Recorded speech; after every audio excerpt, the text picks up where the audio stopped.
चीखना चिल्लाना नहीं चाहिए। हो सकता है कि पाकिस्तान से ये बात आती हो कि भारत को जो है कन्वर्ट कर लेंगे गजवाए हिंद, पर गजवाए हिंद करने की जरूरत ही नहीं पड़ेगी। कुछ सालों के अंदर वैसे ही उनकी पॉपुलेशन बढ़ जाएगी। आज इंग्लैंड और लंदन की स्थितियां देखते हो, शरीयत का कानून लंदन में लग रहा है, ऑस्ट्रेलिया में स्थितियां खराब हो गई है, जर्मनी में खराब हो गई। ये बहुत अच्छी स्ट्रेटेजी है इस्लाम की कि वो अपने एक्सेस पॉपुलेशन को दूसरे देशों में डेमोक्रेसी की आड़ में बेच देता है, बाद में वहां पे शरीयत का कानून लगवा देता है, लेकिन अरब कंट्री के अंदर कोई भी रेफ्यूजी नहीं रखा जाता है। मैं एक रिपोर्ट देख रहा था बीबीसी की, शायद बीबीसी की रिपोर्ट थी, जहां पे सऊदिया का जो वर्टिकल शेयर बन रहा है उसमें कई गांवों के लोगों को मरवा दिया उसने, ऐसा आरोप है उन पर। तो वहां तो मस्जिदें हटाने में भी वो सोचते नहीं है, और यहां पर हिंदू भीख मांग रहा है कि जरा मुझे कृष्ण का मंदिर दे देना, जरा मुझे ये मंदिर दे देना। हमारे साधु संतों ने जो समाज के लिए काम किया, समाज उनके साथ भी नहीं खड़ा है।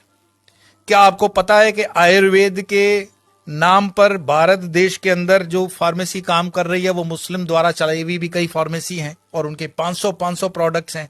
रामदेव को सपोर्ट नहीं करने का कारण ये भी है।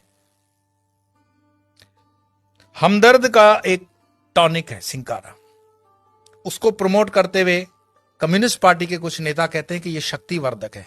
उनको पूछो तुम्हें कैसे पता चला यह शक्तिवर्धक है, कोई लेबोरेटरी टेस्ट है? एलोपैथी के कंपैरिजन में जो रामदेव बाबा को कहा गया था कोरोना के कंपैरिजन में, वो चीजें सब पर लागू होनी चाहिए। क्या आपको पता है सोनू निगम जैसा कलाकार जो पिछले कई सालों से फिल्म इंडस्ट्री के अंदर बेहतरीन आवाज दे रहा है, उसने जब खुले से कहा कि इस अजान के कारण मुझे तकलीफ होती है, इंडस्ट्री में उसको काम मिलना कम हो गया, क्योंकि बॉलीवुड की इंडस्ट्री आज भी इस्लामिक फंडामेंटलिस्टों द्वारा डोमिनेट है।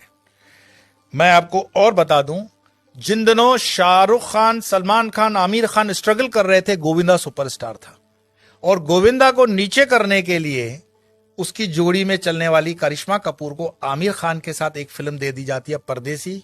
गोविंदा की जोड़ी को तोड़ा जाता है, और उसके बाद उदय होता है सलमान खान, आमिर खान और शाहरुख खान का समय, क्योंकि इंडस्ट्री डोमिनेटेड है इस्लामिक लॉबी द्वारा।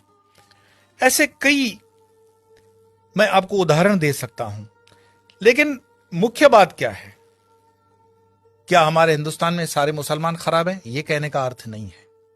हमारे हिंदुस्तान के अंदर आजम जी, प्रेम जी जैसे भी इंडस्ट्रियलिस्ट हैं विप्रो के, उन पर आरोप भले लगे कि वो मुसलमानों के हितों की ज्यादा सोचते हैं, हिंदुओं की नहीं, पर मैं इस पे नहीं जाऊंगा।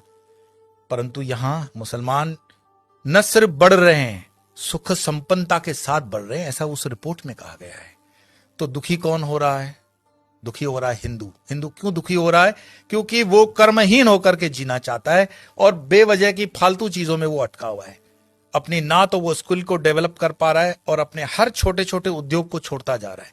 आज जब हम अपने आश्रम का भी काम करवाते हैं तो लेबर ढूंढने में हमें तकलीफ पड़ जाती है।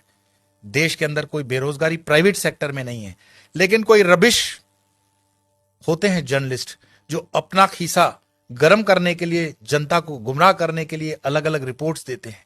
देश के अंदर आज भी उतना ही रोजगार है, अगर युवान ठान ले तो बहुत कुछ कर सकता है, लेकिन जो आप जगह खाली करते हो वो दूसरा आता है। गुजरात के हाईवेज पे एक पूरी होटल्स की चेन है, वो चेन चलाते हैं चेलियास कम्युनिटी के लोग। चेलियास मुस्लिम कम्युनिटी है, और उनकी इतनी यूनियन होती है कि उसमें दूसरा कोई होटल नहीं खोल सकता हिंदू। मैं पूरे गुजरात हाईवे की बात कर रहा हूं, नेशनल हाईवे नंबर 8। साल में सिर्फ 2-3 दिन ये होटलें बंद होती हैं। आपकी ताकत नहीं है कि इस इलाके में कुछ काम कर सको, और उनके होटलों के नाम जो रखे जाते हैं इतने मिसगाइडिंग होते हैं कि आपको पता भी ना पड़े कि ये हिंदू की है कि मुस्लिम की है। होटल का नाम होता है भारत, नव Gujarat, Tulsi, Kabir, Jai Hind, Sarvodaya, dine in, dine out. किसको पता पड़ रहा है ये इस्लामिक माइंडसेट की होटल है? लेकिन सारे ट्रक ड्राइवर जानते हैं ये अपने वाले की है, लेकिन हिंदू को इतना बुद्धि नहीं होता कि ये किस होटल में जा रहा है, क्या खा रहा है, क्योंकि जीवन भर हमने हलाल खाने के लिए ही ठेका ले रखा है।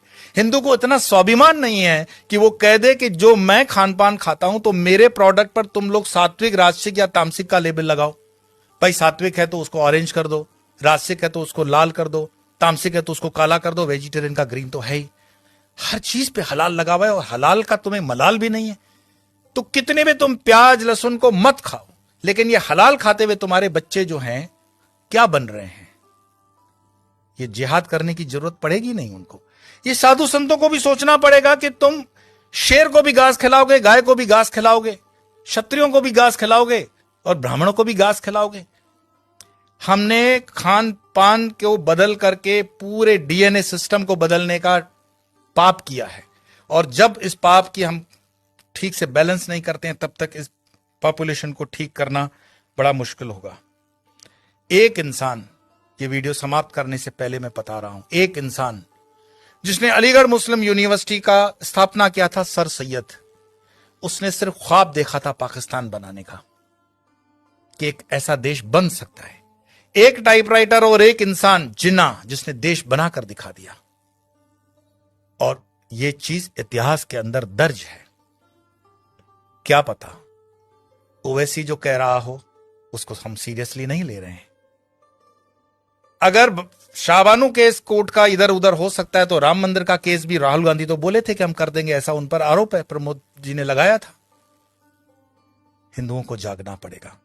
कोई शंकराचार्य फिर से आए ना आए इसकी कोई गारंटी नहीं है।